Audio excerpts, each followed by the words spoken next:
Hello, this is Kat Sturtz from rockingyourpath.com at Fast Action Fridays and the Bridges to Success programs. Um, Today, my special co-host guest is Charlene Burke, and I'm going to let Charlene introduce herself in just a minute. I happen to show writers, artists, coaches, consultants, and other service-based professionals who are eager to start and grow a profitable small or home-based business, how to find more time, money, and resources to rock their unique path, overcome obstacles and hidden barriers, and prosper with passion and purpose. Charlene, you're one of my favorite new people in my network and just love working with you. Tell Thank you, everybody about Kat. yourself. Well, can you hear me now? I'm muting I can myself hear you off, now. and I'm doing that because I'm fighting a head cold, and you can probably hear it in the voice now. So if I go into a coughing fit, my hope is you don't hear it. So yes, it's been delightful getting to know you, Kat, in the various social media platforms of which we are both a part of and actively participating in. Well, my name is Charlene Burke. I founded Search by Burke in June of '08 because at the root of who I am is I am a knowledge lover. I love to explain data. I love to explain complicated concepts in simple ways so that people understand them, which is why I train people, individuals within teams, corporate and otherwise, on anything related to online marketing, social media, or strictly and quite honestly, understanding why things are happening the way they're happening. I'm very process oriented. And so my troubleshooting skills go back many, many, many years. I have education in robotic engineering, electronic engineering, marketing, and business. And they all required that I have troubleshooting ability. And quite honestly, my quest when it comes to Search by Burke is to get to the root cause of whatever it is that's happening. So Search by Burke provides business research to corporate America, business being industry, market, competitive intelligence, things of that nature. And then I started Grow Because You Know in 2014 to serve the individuals who are interested in learning and being trained on research, but also in online marketing. I've been online since '95, and one of my skills that people just really send people to me, give me referrals for, is the ability to help you understand why you're doing what you're doing and how to do it most effectively for your end goal. So that's in a nutshell. I'm a knowledge lover, data explainer, consultant to both corporate and individuals. And ultimately, my goal is to make sure that you get what you need when you work with me. Is that harder to do if someone's an introvert as opposed to an extrovert? Oh, no, it's actually easier. How so? Tell us. It is actually easier because introverts, of which I am one, we tend to be able to focus our attention for long periods of time on specific tasks or projects or instances, if you will. Extroverts have a tendency to bounce. They need additional stimuli. They need to be able to walk away, add something, come back, walk away, in and out. And I'm not talking anything other than anything other than having watched these extroverts, the gregarious personalities, the ones who love to be around other people. They're able to focus, but then they have to go away, and they what happens is they get recharged by going with a group, right? They'll go on a group outing. They'll take their break is to get that music going in the background and to maybe step away and join other people in a little party, if you will, in offices especially. Whereas introverts, we do tend to be able to focus our attention for very long periods of time. And that comes in handy when you are curating pieces of information or trying to do troubleshooting and what have you. I think, just in my own experience, it does come a little easier. Yeah. I think in general, I agree with everything you said about introverts that I know and also extroverts. Now, I'm kind of, um, I don't know, in between both of those. The Growing up, ambivert. yeah, I think growing up, most people would have thought I was an introvert because I didn't take that leadership role. I'd been kind of beat down a couple times when I tried it, so I held back. But I'm a great observer of what people are doing. So I love to sit in the back sometimes and just observe. But that doesn't make me an introvert. That's just one of my traits of in another facet of my personality. Now, I think I knew from early on I was destined to be a leader if I stepped up to the plate, and I waited for time to do that. But I do have a lot of the extrovert traits that you mentioned, bouncing in and out. I can hold focus. I mean, I can go on, 8-hour writing gigs if I need to, where it's, just knocking that out. My step back time is usually alone. I like going out into the communities and networking, kind of the opposite of what you explained. I'll do that in limited amount, but I like my alone time. I'm comfortable with myself in small groups. And one of the reasons why I love working from home, but I was also successful working in a corporate environment, in a sales and marketing environment, and even doing media. And introverts can do very, very well in sales and marketing. My experience, and science is proving this to be true, the primary difference between an introvert and an extrovert is how and where we get our energy and use our energy. So myself as an engineer, I don't like outside stimuli. So when I would be in design mode, I would have to block out everything, and I could, and I did. And that's not good when you're around people that want to socialize and ask you questions and all that stuff. If I go into a room full of people, whether I know them or not, I have to prep myself because I will get sucked dry of energy. I will be worn out. I will thoroughly enjoy spending time with them. I will be in the midst of, especially a group of friends, having a good time. And then suddenly there's the crash. Yeah. And when the crash hits is when I need to go away and get very, very quiet. I don't have to sleep, don't have to nap. I have to be away from everybody else's energy and just be me. Walk out on the back deck, walk out in the backyard, front yard, wherever I am, go for a walk in the neighborhood. Done that a few times. Walk the halls of the business over the years and just get away and recharge. And sometimes they can do it in 15 minutes. Sometimes it takes an hour or two. Sometimes it takes a really good trick of mine was to read a book. Wow. I always have a book with me. There's 4 or 5 in the vehicle now. Hard, soft covers, paperbacks, and then my Kindle. Oh my word. I fell in love. My Kindle can fit in my purse. Nobody knows I've got it with me. But really that's a way for me to recharge.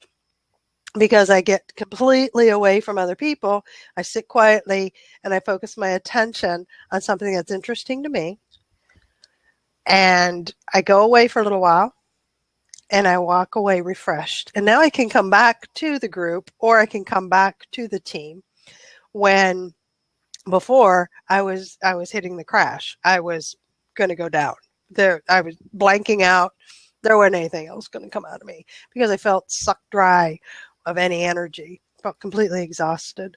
Right. Whereas an extrovert, this is my husband, he will be worn out from work.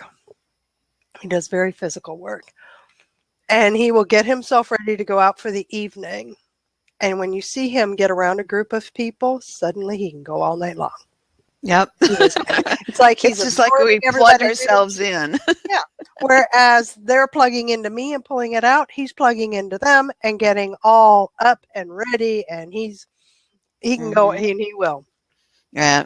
One of the things I often have to teach my clients is how to protect their personal energies so they don't get that pull so much from other people. And extroverts can that can happen to extroverts too. I'm very careful about the energies that I'm around, and um, you and I, and most of our friends, I would think, our mutual friends anyway, are very aware of our energy fields, both personally and those we pick up from other people. And I think that's key for any line of work and just living life better to begin with, is understanding your particular quirks and energy tendencies.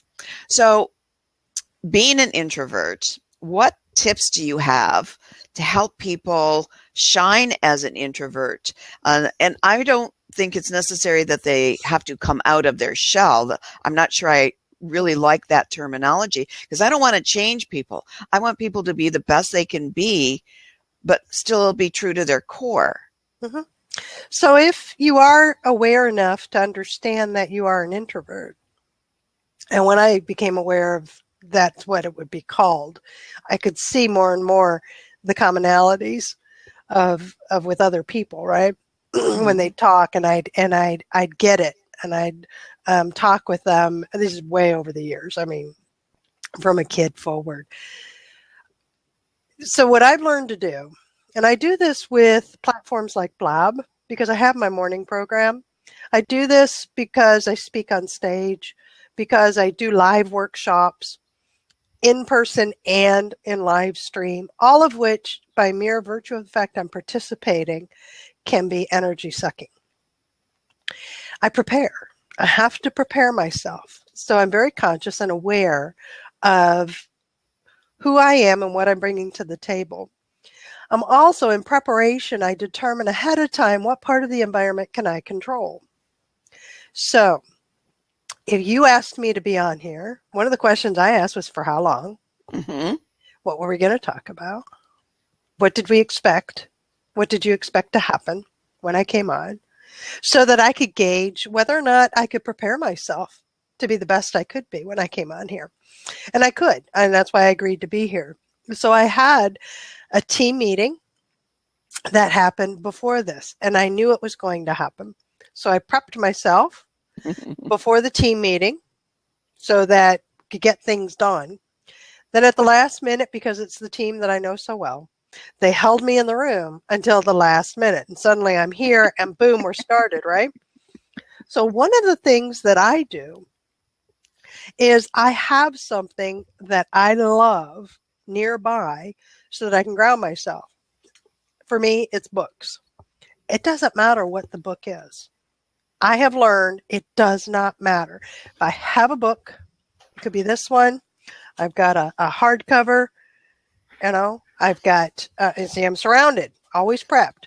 I've got a notebook. It doesn't matter. It's something tactile that I have learned.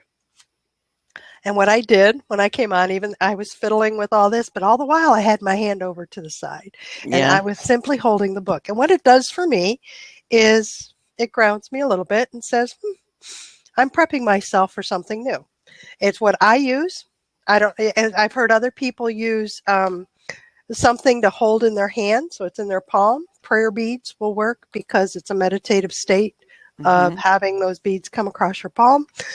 That doesn't work as well for me. A book does. So that's one of my tips in prepping myself and in having to ground myself or to feel like I'm in control of part of my environment, which is important for an introvert, is this is it.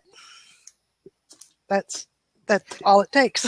Right. So it's not really important what that item is, just that you have a personal connection to it. I happen to like crystals. This is a piece of quartz crystal that I dug myself out of. I'll get that up here. Nice. Yay. It's a little one. I have others and fancier ones in the other room, but that's part of mine. Also, water is grounding for me. You almost never see me without water. Water is a highly conductive force, a conduit for energy. So being as energetic as I am, intuitive as I am, the water for me is key for me, either to flush negative energies out or to balance myself, something like that. I know I had questions beforehand from various people that I wanted to ask you about, okay? Sure.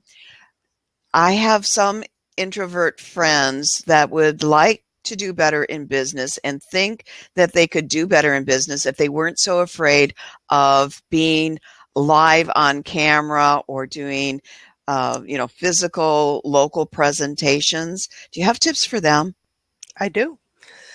The first thing they need to do is learn the skill.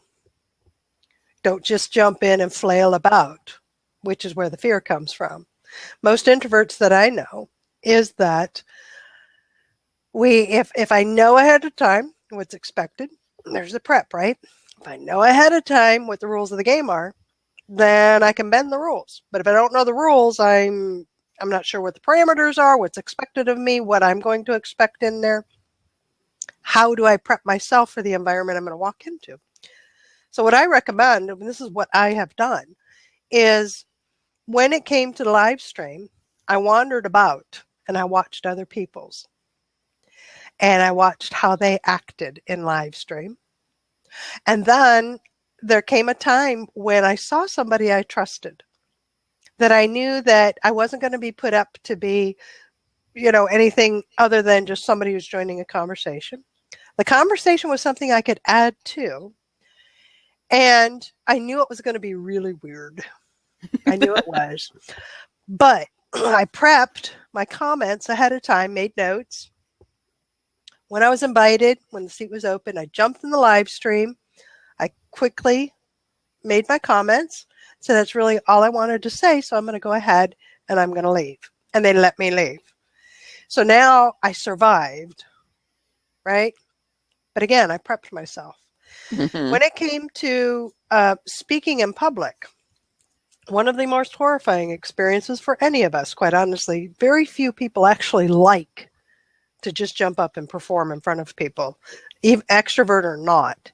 Yeah. And speaking before groups is like the biggest fear of the human that there is.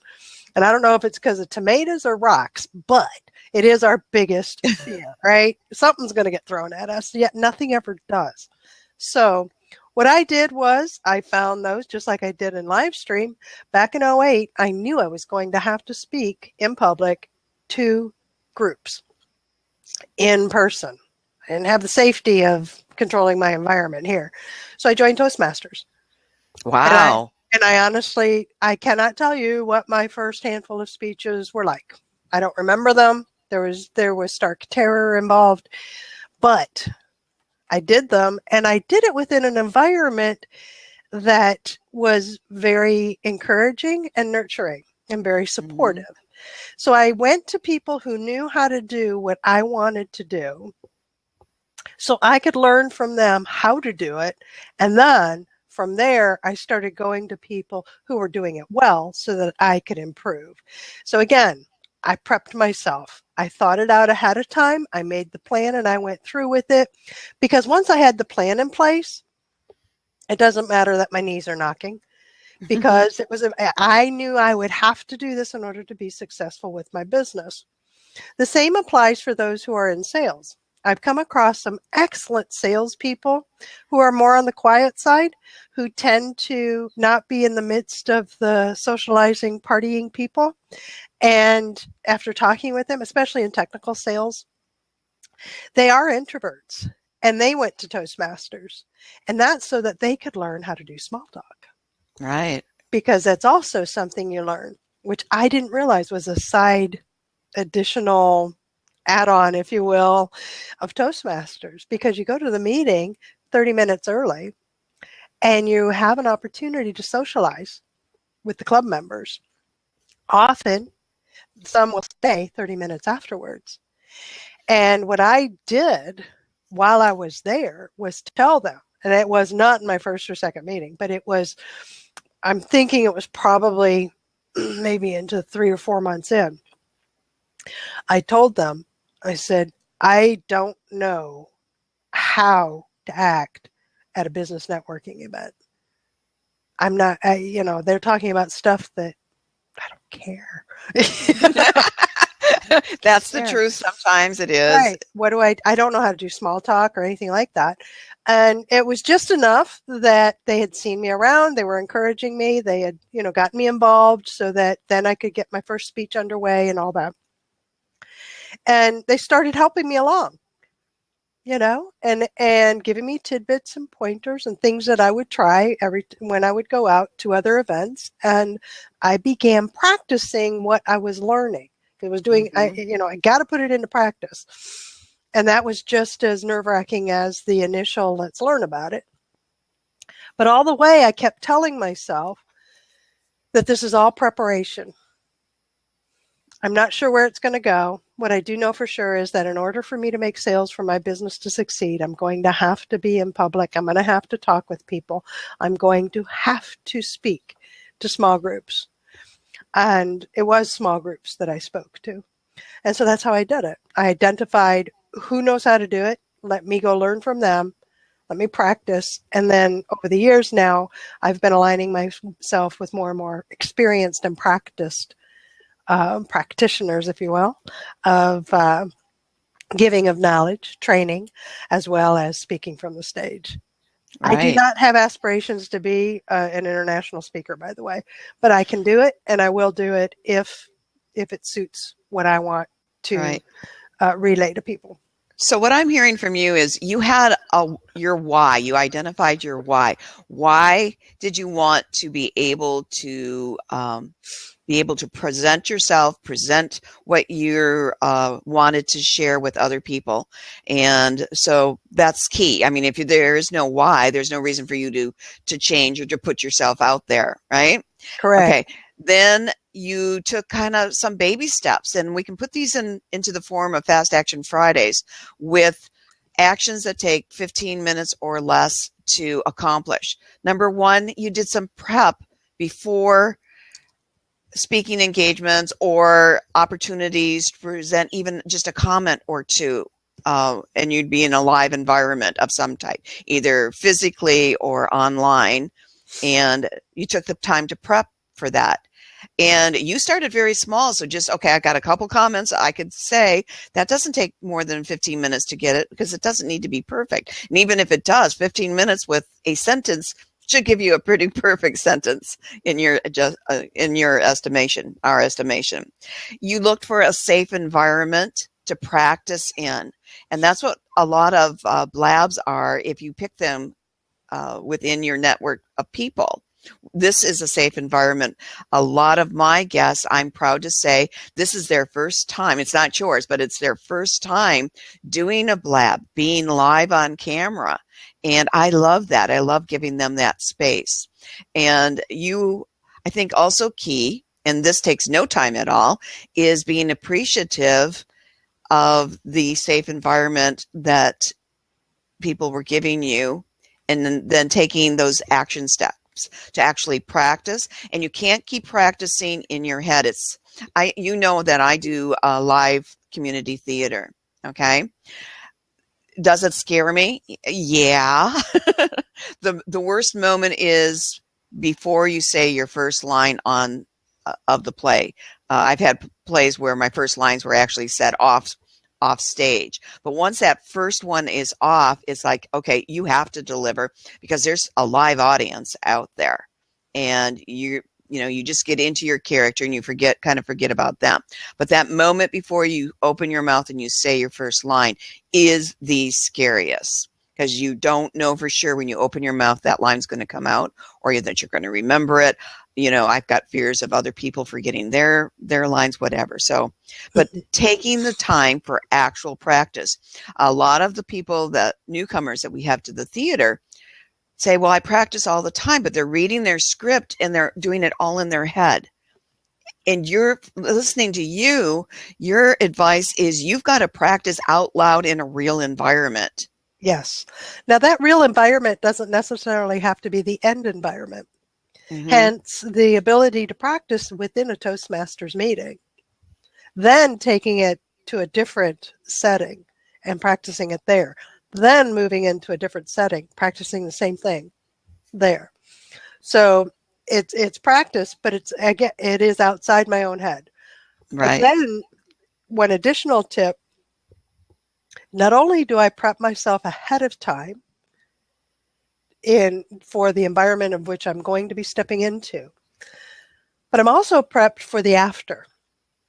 Because what can happen when I have gone to a networking event in person, when I've attended a blab, when I've participated in this, trust me, I've got my after prepared for this, when I've been at a conference, when I've spoken from a stage, when I've done a webinar, when I've done live workshops, when I've done in-person workshops, is if possible during this, there are bio breaks. And that is when I walk away and I read a little bit and I relax and I shut down for a minute. It's just me. That's how I recharge. And afterwards, I don't like going into debriefing sessions right after an event because it's too much. I'll do it if I have to, if I'm part of a team, not in the leader. But as a leader of a team, often my debriefs are an hour or 2 or 3 after an event, sometimes the next day. Because after the event, I'm drained. I'm done. I'm this close to crash sometimes. Or really, it's just check out. Don't even, you can talk to me all day long, but she ain't going to respond, And so I walk away, and regardless, the first thing I go for is that familiar, and that's a book. And the Kindle now will also work as well. But it's a way to say, I know where I am. I know where I'm going. All is well. Now let's get me where I need to be, which is in a quiet place where I can relax, deep breathe, and just let go. And not have anybody around me. I don't have music. I don't have stimuli of any sort. I don't have the television. I don't do a lot of things that I'll see like my husband does for him to relax, which is additional stimuli. No. Get in a quiet place, and it's let go time. And again, it's me controlling my environment, which helps to prep for the next thing I have to do. Whatever that may be. It might be that, I'm going to be going to dinner with my husband. It might be after an event, I'll be joining people for dinner. How's that in between time? I come off the stage, I'm wiped out. So I never have I been able to do this well, which is come off a stage and immediately go into a crowd and start answering questions. When I'm done, I'm done. And I've had that be a part of the agenda, that there's a break and I have to go outside. Sometimes, honestly, it's the ladies' room and the silent scream. It is my facing the wall. It's me in the corner, and it's just totally ignoring, getting myself in a bit of a meditative state. And then I can go out and I can answer questions and participate in the crowd, be a part of a panel, move on to the next thing. Right. But it's all about preparation. What works for you as an introvert? What works for me is, again, I have something familiar, always a book. That's just me. For somebody else, it might be the ink pen. For somebody else, it's a lipstick. For somebody else, like you, your quartz piece. And then being able to control my environment to the best extent that I can. So preparation, once again, comes in. Now, having said that, one of the best ways to be an introvert who does well when presenting, training, speaking, or leading is to know your material so gosh darn well that you can't get thrown, that you can get back on track, back in focus. There's another way to control the environment. So when I don't know my material very well and I get thrown by a question, or I get a little anxiety because now I'm experiencing all that energy coming at me, it can tumble and it can fall apart. I can fall apart and get by rather than feel really good about what I was able to provide for the event. Whereas when I know this inside and out, I'm able to get right back on track, ground myself with the book, take a breath, and move forward. Right. I think what you're saying works for the example I gave earlier about being live on stage, knowing that material so well that once you do get that first line out of the play or the presentation, you're good to go. You're in that environment and you've prepared for it.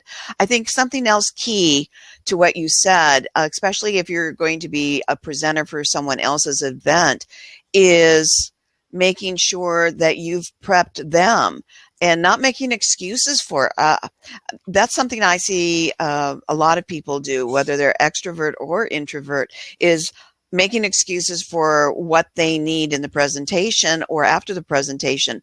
You require a little bit of space from the time you're done speaking to Q&A. And as long as the host, the organizer, understands that, and that can be built in, it's no big surprise. It's no big headache for anybody.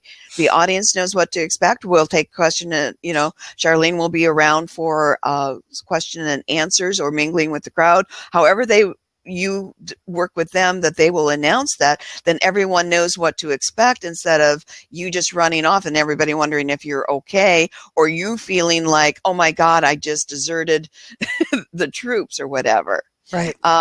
Cindy's got a question here in the sidebar.